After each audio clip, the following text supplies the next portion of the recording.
नमस्कार, आवाज समाचार में आप सभी का स्वागत है। मैं हूं सीमा। खबरों की शुरुआत करते हैं और सबसे पहले नजर डाल लेते हैं हेडलाइंस पर। पाकिस्तानियों को वापस भेजो, गृह मंत्री अमित शाह का आदेश। पहलगाम आतंकी हमले के बाद राहुल गांधी पहुंचे जम्मू कश्मीर, घायलों से की मुलाकात। पाकिस्तानी हिंदुओं को नहीं छोड़ना पड़ेगा भारत। कलमा सीखने वाली बात को लेकर एक्स पर भिड़े निशिकांत दुबे और स्वरा भास्कर। और वीर सावरकर का अपमान नहीं सहेंगे, कहा सुप्रीम कोर्ट ने राहुल गांधी से। और अब खबरें विस्तार से। केंद्रीय गृह मंत्री अमित शाह ने शुक्रवार को सभी राज्यों के मुख्यमंत्रियों को फोन किया। उन्होंने मुख्यमंत्रियों से ये सुनिश्चित करने को कहा है कि कोई भी पाकिस्तानी नागरिक भारत छोड़ने के लिए निर्धारित समय सीमा से अधिक समय देश में न रहे। भारत ने गुरुवार को पाकिस्तानी नागरिकों को जारी किए गए सभी वीजा 27 अप्रैल के प्रभाव से रद्द करने की घोषणा की। यही नहीं, पाकिस्तान में रहने वाले भारतीय नागरिकों को जल्द से जल्द घर लौटने की सलाह भी दी है। मंगलवार को पहलगाम आतंकवादी हमले के बाद दोनों देशों के बीच तनाव बढ़ गया है। पहलगाम हमले में 28 लोग मारे गए थे, जिनमें ज्यादातर पर्यटक थे। सूत्रों ने कहा है कि गृह मंत्री ने मुख्यमंत्रियों को उनके क्षेत्रों में रह रहे पाकिस्तानी नागरिकों की पहचान करने और उनका निर्वासन सुनिश्चित करने के लिए भी कहा है। पहलगाम आतंकी हमले के बाद विपक्ष के नेता राहुल गांधी जम्मू कश्मीर पहुंचे। लोकसभा में विपक्ष के नेता ने श्रीनगर हमले में घायल हुए लोगों से मुलाकात की। राहुल गांधी ने कहा कि ये देखकर दुख होता है कि कुछ लोग कश्मीर और देश के बाकी हिस्सों में मेरे भाई बहनों पर हमला कर रहे हैं। उन्होंने कहा कि हमें एक साथ खड़े होकर इस घिनौने कार्य का मुकाबला करना होगा। राहुल गांधी ने आतंकवाद को हमेशा के लिए हराने का संकल्प लिया। कांग्रेसी नेता ने कहा कि एकजुटता के साथ ही हम इस समस्या का समाधान कर सकते हैं। राहुल गांधी ने जम्मू कश्मीर के मुख्यमंत्री उमर अब्दुल्ला से भी मुलाकात की। उन्होंने पहले सेना के अस्पताल में घायल पर्यटकों से बातचीत की और फिर अब्दुल्ला से उनके आवास पर जाकर मुलाकात की। कांग्रेसी नेता ने व्यापार प्रतिनिधियों, छात्र नेताओं और पर्यटन क्षेत्र के प्रतिनिधियों सहित विभिन्न प्रतिनिधि मंडलों से मुलाकात की। राहुल गांधी ने उनसे बातचीत कर उनकी समस्याओं को सुना। उन्होंने शोक संतप्त परिवार के प्रति अपनी संवेदनाएं भी व्यक्त की। पाकिस्तान के खिलाफ अब एक्शन मोड में है भारत। जम्मू कश्मीर के पहलगाम में हुए आतंकी हमले के बाद केंद्र सरकार ने पाकिस्तानियों को जारी वीजा सेवाएं तत्काल प्रभाव से निलंबित कर दी हैं। इस बीच सवाल उठने लगा था कि भारत में वर्षों से रह रहे हिंदू पाकिस्तानी नागरिकों का क्या होगा। अब इस पर विदेश मंत्रालय की तरफ से बड़ा बयान आया है।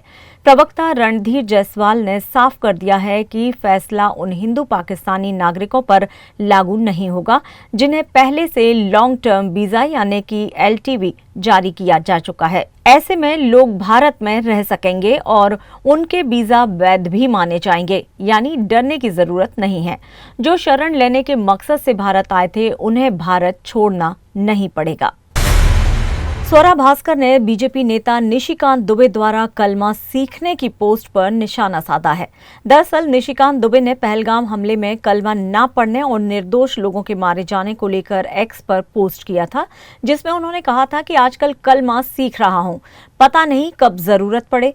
निशिकांत दुबे की पोस्ट पढ़कर जवाब में स्वरा ने ऐसी बात कही कि निशिकांत दुबे भी बिना जवाब दिए नहीं रह पाए। निशिकांत दुबे की पोस्ट पर स्वरा ने तंज कसा। स्वरा ने अपनी पोस्ट में लिखा, बताओ 67 साल से ज्यादा कांग्रेस की सरकार में ये नहीं करना पड़ा। 2014 की असली आजादी के बाद क्या हाल हो गया।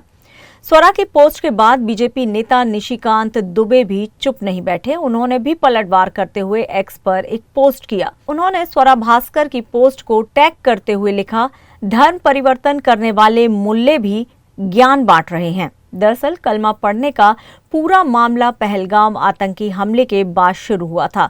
आतंकियों ने पहलगाम घूमने आए पर्यटकों को सिर्फ इसलिए निशाना बनाया क्योंकि वे हिंदू थे और उन्हें कलमा पढ़ना नहीं आता था। स्वतंत्रता सेनानी वीर सावरकर पर टिप्पणी के मामले में लोकसभा में विपक्ष के नेता राहुल गांधी को सुप्रीम कोर्ट ने फटकार लगाई है।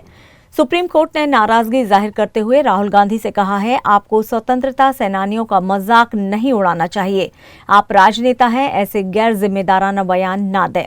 उन्होंने हमें आजादी दिलाई है और आप उनके साथ ऐसे व्यवहार कर रहे हैं। न्यायमूर्ति दीपांकर दत्ता और न्यायमूर्ति मनमोहन की पीठ ने राहुल को सावरकर के खिलाफ आगे कोई अपमानजनक टिप्पणी न करने की चेतावनी भी दी और कहा कि इस तरह की टिप्पणी करना जारी रखते हैं तो उन्हें इसके परिणाम भुगतने होंगे। दरअसल राहुल गांधी ने 2022 में महाराष्ट्र के अकोला में आयोजित एक प्रेस कॉन्फ्रेंस में वीर सावरकर पर विवादित बयान दिया था। वीर सावरकर को राहुल गांधी ने अंग्रेजों का नौकर और पेंशन लेने वाला बताया था। राहुल गांधी के बयान के खिलाफ मजिस्ट्रेट अदालत ने सम्मन जारी किया था। इस सम्मन के विरोध में राहुल ने इलाहाबाद हाईकोर्ट का दरवाजा खटखटाया था। हालांकि इलाहाबाद हाईकोर्ट ने सम्मन को रद्द करने से इनकार कर दिया था। इसके बाद राहुल गांधी ने सुप्रीम कोर्ट का दरवाजा खटखटाया था। खबरों में यहां लेंगे एक छोटा सा ब्रेक। आप बने रहिए आवाज समाचार के साथ।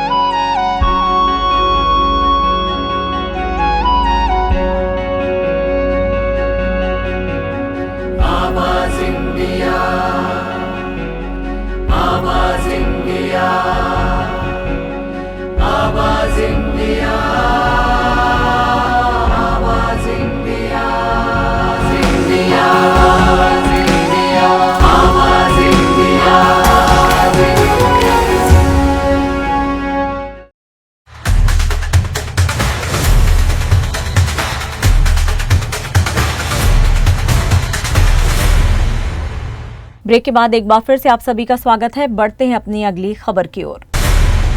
पहलगाम हमले के बाद पाकिस्तान अपनी बेशर्मी से बाज नहीं आ रहा है। पाकिस्तान के विदेश मंत्री और उप प्रधानमंत्री इशाक डार ने बेहद बेशर्मी भरा बयान दिया है। उन्होंने पहलगाम में हमला करने वाले आतंकियों को स्वतंत्रता सेनानी करार दिया। ये बयान भारत के कड़े फैसलों के बाद आया है, जिसमें पाकिस्तान के खिलाफ कई बड़े कदम उठाए गए हैं। पाकिस्तान की इस हरकत से साफ है कि वो आतंकवाद को बढ़ावा देने से बाज नहीं आ रहा है। इशाक डार ने सिंधु जल संधि पर रोक लगाने के भारत के फैसले पर भी बयान दिया। उन्होंने कहा कि 240 मिलियन पाकिस्तानियों के लिए जीवन रेखा है और भारत ने पानी रोका तो उसे युद्ध जैसा कृत्य ही माना जाना चाहिए। पाकिस्तान अपनी संप्रभुता और सुरक्षा के लिए किसी भी खतरे का सभी क्षेत्रों में मजबूती से जवाब देने की बात कर रहा है। इससे साफ है कि पाकिस्तान अपनी हरकतों से बाज नहीं आने वाला है और भारत के साथ तनाव बढ़ने की संभावना है। महाराष्ट्र के उप मुख्यमंत्री अजित पवार ने जम्मू कश्मीर के पहलगाम में हुए आतंकी हमले पर बड़ा बयान दिया है। पुणे में आज अजित पवार ने पहलगाम आतंकी हमले के जवाब में सैन्य कार्रवाई के संकेत दिए। उन्होंने कहा कि बदला लिया जाएगा, मासूम लोगों की जान गई है, सेना सभी को खत्म करेगी। इस हमले के पीछे जो भी मास्टरमाइंड है उसे भी छोड़ा नहीं जाएगा। अजित पवार ने कहा कि इस हमले का बदला लिया जाना चाहिए ताकि ये सुनिश्चित हो सके कि जो लोग इस हमले के लिए जिम्मेदार हैं उन्हें उनकी जगह दिखाई जाए। प्रधानमंत्री नरेंद्र मोदी ने पहले ही महत्वपूर्ण निर्णय लिए हैं। भविष्य में ऐसी घटनाएं कभी नहीं दोहराई जानी चाहिए और मुझे विश्वास है कि हमारी भारतीय सेना इस जघन्य कृत्य के पीछे के लोगों को निर्णायक रूप से खत्म कर देगी। बऱ्याच जणांना विमानाने आम्ही आणण्याचं काम करतोय। तिथं स्वतः एकनाथराव शिंदे बसून आहेत, गिरीश महाजन साहेब बसून आहेत। आम्ही सतत त्यांच्या संपर्कात आहोत। त्यांना इथून जी काही व्यवस्था इकडे आल्यानंतर करायची ती मुख्यमंत्र्यांनी आम्ही सगळ्यांनी केलेली आहे। इतका भयानक तो हल्ला होता की जगाने ह्या हल्ल्याची नोंद घेतलेली आहे आणि त्याच्यामध्ये निश्चितपणे जे तुमच्या माझ्या प्रत्येकाच्या मनात आहे की ह्यांचा बदला घ्यायचा म्हणजे घ्यायचा आणि तो बदला घेतल्याशिवाय आपला भारत देश जम्मू कश्मीर के पहलगाम में पर्यटकों पर हुए जघन्य हमले ने पूरे देश को झकझोर कर रख दिया है। जो लोग वहां अपने देश की खूबसूरती देखने और कुछ सुकून के पल बिताने गए थे, उन्हें धर्म पूछकर गोली मार दी गई। ये हमला केवल व्यक्तियों पर नहीं बल्कि भारत की आत्मा पर किया गया है। नासिक के अशोक स्तंभ चौक पर विश्व हिंदू परिषद और बजरंग दल के कार्यकर्ताओं ने एकत्रित होकर श्रद्धांजलि अर्पित की और इस अमानवीय घटना के खिलाफ विरोध प्रदर्शन किया। विरोध जता रहे कार्यकर्ताओं ने कहा कि कश्मीर की अर्थव्यवस्था में हिंदुओं की बड़ी भागीदारी है, फिर भी वहां के कुछ चरमपंथी तत्व काफिर कहकर निर्दोषों की जान ले रहे हैं। ये समय है जब भारत का हिंदू समाज जागे और अपने हितों की रक्षा के लिए सजग हो। जिन हिंदुओं के पैसों पर कश्मीर पलता है, वहाँ की बहुसंख्य मुस्लिम आबादी हिंदुओं के पैसों पर जिंदा है, फिर भी उन्हें उस पैसे से ज्यादा अपने मजहब से प्यार है। उनके मजहब के लिए वो काफिर समझकर दूसरे धर्मों के लोगों को मार डालते हैं। मैं पूरे भारत के हर हिंदू को ये आह्वान करता हूँ, जैसे उन्होंने धर्म पूछकर गोलियां दागी, वैसे आप धर्म देखकर व्यवहार करो। कश्मीर में पाकिस्तान ने जो भयानक हमला किया, उसमें अपने हिंदू बांधव कम से कम 27-28 लोगों की मौत हुई है और अभी भी कितनी होंगी ये मालूम नहीं है। लेकिन ये भयानक हमले का अपन सब हिंदू बांधव निषेध करना चाहिए और मोदी को एक निवेदन भेजना चाहिए कि अभी इनको कोई भी हालत में छोड़ना नहीं चाहिए। और मोदी ने जो परसों जो कुछ 5 डिक्लेयर किया, पानी का प्रश्न, सिंधु नदी का, इसका तो वो करके पाकिस्तान को पूरा कंगाल बना दो। उसके लिए हम सब हिंदू बांधवों ने अब साथ में आकर और कुछ एक्शन लेना चाहिए। उन्होंने धर्म देखकर गोलियां झाड़ी, हम धर्म देखकर व्यवहार करेंगे और हमारे हिंदू बांधव भगिनी को हम और शिक्षित करके और उनका सब बंद करके ऐसे निश्चित कर लेंगे। 22 अप्रैल को हुए आतंकी हमले ने देश को झकझोर कर रख दिया है। इस हमले में 28 से ज्यादा पर्यटकों की जान चली गई, कई घायल हुए। लेकिन इस खूनी हमले के बीच लातूर का एक परिवार मौत के मुंह से सही सलामत बाहर निकल आया। हम बात कर रहे हैं महाराष्ट्र के लातूर जिले के राज्य उत्पादक शुल्क विभाग के कर्मचारी गणेश गोले की और उनके परिवार की, जो 15 अप्रैल को जम्मू कश्मीर की यात्रा पर गए थे। गणेश गोले के साथ 3 और परिवार थे, जिन्होंने 20 और 21 अप्रैल को पहलगाम का दौरा किया, उसी जगह जहां अगले ही दिन आतंकियों ने हमला किया। 7 दिनों के इस टूर के बाद 21 अप्रैल को शाम 7 बजे गणेश गोले श्रीनगर से पुणे लौट आए और ठीक अगले दिन 22 अप्रैल को जब इस हमले की खबर आई तो सभी के रोंगटे खड़े हो गए। गणेश गोले पहलगाम आतंकी हमले को लेकर बात करते हुए कहते हैं, भगवान की कृपा रही कि हम सभी सही सलामत लौट आए। अब सोचकर ही डर लगता है कि अगर हम एक दिन और रुक जाते तो क्या होता। दुपारी आम्हाला असं समजले की पहलगाम येथे खूप मोठा भ्याड हल्ला अतिरेक्यांनी केलेला आहे आणि ज्यावेळेस आम्हाला ही बातमी समजली, आम्ही जे 3 कुटुंब गेलेले होतो, तर आम्हाला तिन्ही कुटुंबांना खूप भीती वाटली व सर्व कुटुंबीय भयभीत झाले होते, कारण भ्याड हल्ला झालाच होता तसा। आणि नेमकं जो हल्ला पहलगाममध्ये तिथं झालेला होता, नेमकं आम्ही 2 दिवस तिथे त्याच्या अलीकडच्या अवतीभोवती परिसरात आम्ही फिरून आलो होतो, फोटोशूट केलेला होता आणि तिथं त्याच काही ठिकाणी आमची जेवणही झाली होती, जेवणं फिरणं वगैरे। त्यामुळे आमच्यावरती देवाची कृपा असंच आम्ही समजतो, कारण आम्ही काही तासाच्या अगोदर आम्ही तिथनं निघून आलो आहोत। याच्यामुळं आम्हाला देवाचा आशीर्वाद आम्ही असं समजू, कारण नंतरची जी परिस्थिती आम्ही पाहिली त्याच ठिकाणची ती खूप भयानक होती। खबरों में यहाँ लेंगे एक छोटा सा ब्रेक। आप बने रहिए आवाज समाचार के साथ।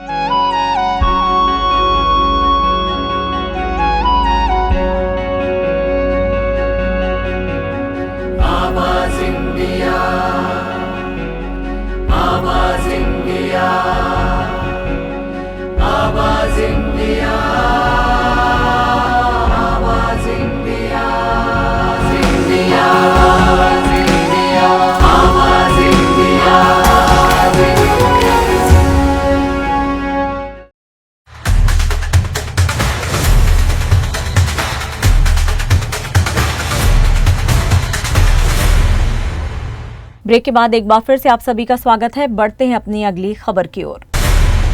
इस वक्त की बड़ी खबर कराड़ से, जहां एक बेकाबू इको कार ने सड़क पर तबाही मचा दी है। कराड़ के सैदापुर नहर और कृष्णा नाका के बीच एक महिला चालक की इको कार ने एक के बाद एक कई वाहनों को टक्कर मार दी।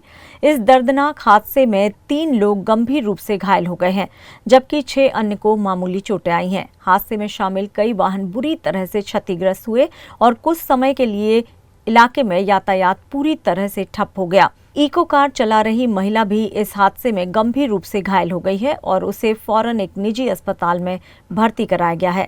पुलिस मौके पर पहुंच गई है और दुर्घटना के कारणों की जांच कर रही है। प्राथमिकी जानकारी के अनुसार वाहन की रफ्तार काफी तेज थी और महिला चालक नियंत्रण खो बैठी।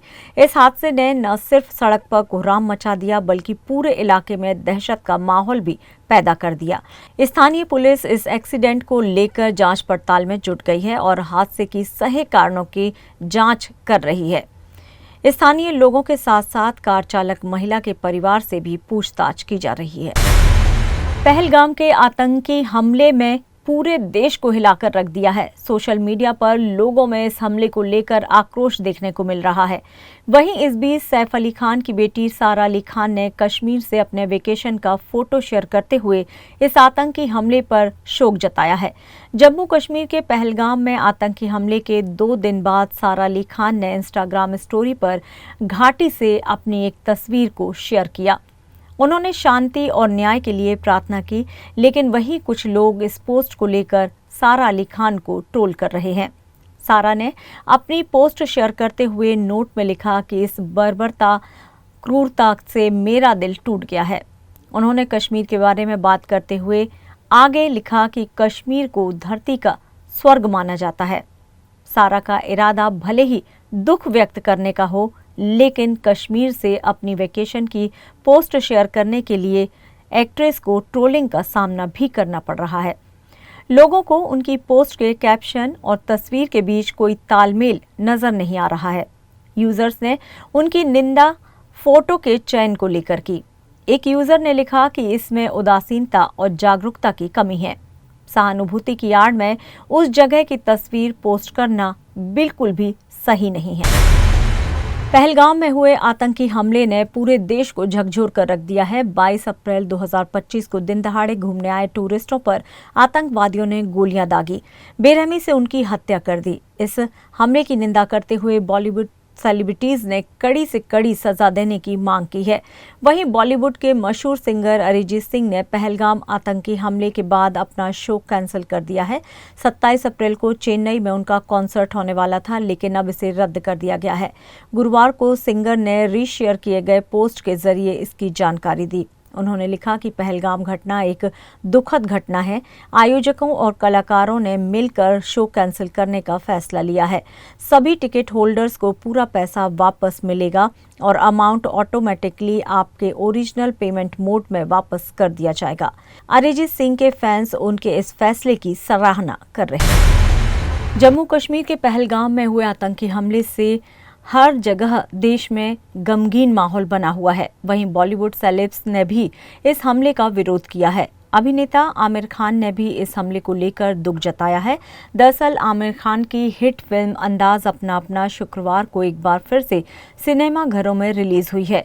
फिल्म की री रिलीज से पहले मेकर्स ने मुंबई में इसकी स्पेशल स्क्रीनिंग रखने की योजना बनाई थी, लेकिन आमिर खान इसमें शामिल नहीं हुए, जिसके पीछे की वजह अब जाकर सामने आई है। आमिर ने अंदाज अपना अपना फिल्म की स्क्रीनिंग पर नहीं पहुंचने के बाद प्रतिक्रिया दी है। उन्होंने कहा, मैंने कश्मीर के पहलगाम में हुई घटना के बारे में रिपोर्ट पढ़ी और बेगुनाहों की हत्या के कारण मैं काफी बुरी तरह से प्रभावित हुआ। मैं फिल्म की स्क्रीनिंग में शामिल होने की स्थिति में नहीं था। गौरतलब है कि साल 1994 की फिल्म अंदाज अपना अपना री रिलीज हुई है। इसमें आमिर के अलावा सलमान खान भी लीड रोल में नजर आए थे। और फिलहाल आवाज समाचार में इतना ही। आप देखते रहिए आवाज इंडिया। नमस्कार।